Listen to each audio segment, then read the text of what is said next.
My name is Rickson Amorim. And I'm Bianca Amorim. And this is our living benefit story. It was October 2016. I was unemployed. I had recently lost my job. And when I met Gustavo and Marina, I fell in love with the financial industry. At Five Rings Financial, we teach people about their finances. We teach people about money. Rickson was looking for an opportunity. He was very excited about being in this industry. We saw a lot of potential in him, and we just decided to move forward. The role that our team plays in the Brazilian community, it's key. We help our clients in many, many ways. But one thing that I'm very passionate about, it's the living benefit. Living benefit is a new type of life insurance. Basically, it's a kind of life insurance where the person doesn't have to die to get the money. Living benefits, we can accelerate the money in case of a major illness. That's life-changing. If a client has a cancer, a heart attack, stroke, sudden heart failure, or in many other conditions, they can accelerate a portion of their life insurance and get the money while they're still alive, and that money can mean a lot to them in many different ways. Most of our agents decide to take their policies on themselves and their families because they see the value, and thanks God they do, because that's what happens to Rickson. I spent the last years telling people the importance of having the protection in place, living benefits, but it never occurred to me that I would be the one who would benefit from the policy. The day that it happened was actually Rickson's son's 6-year-old birthday. Sunday morning, we woke up, we were still in bed, and he just looked at me and was like, "Babe, I feel a pain in my chest."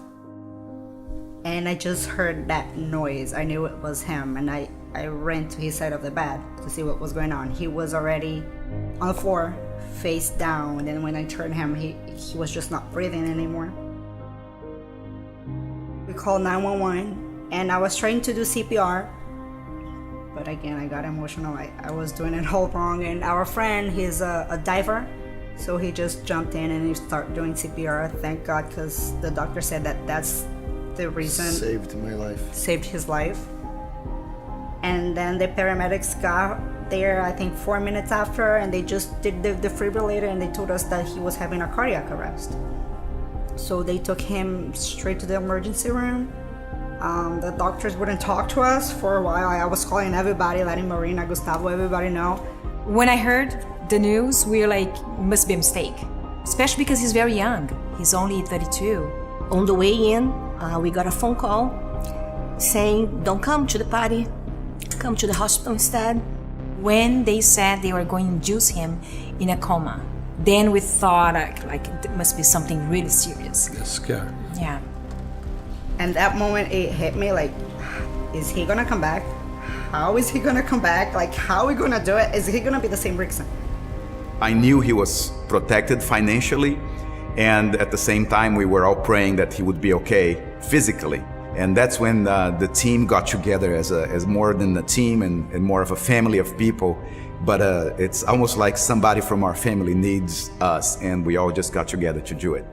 It was like amazing to see like everybody. It's like a huge family there.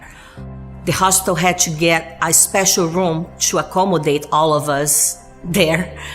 They were saying about we have a big family. Yeah, in the hospital, they're like, you have such a big family. They just couldn't understand that it was all friends and the people that work with us. So it's just one more reason to be thankful for all the big family that we have here. His recovery was actually very fast. He got a nickname in the hospital, Miracle Boy. It was a miracle. Thank God I'm alive and I'm well and healthy. And I was able to recover really fast.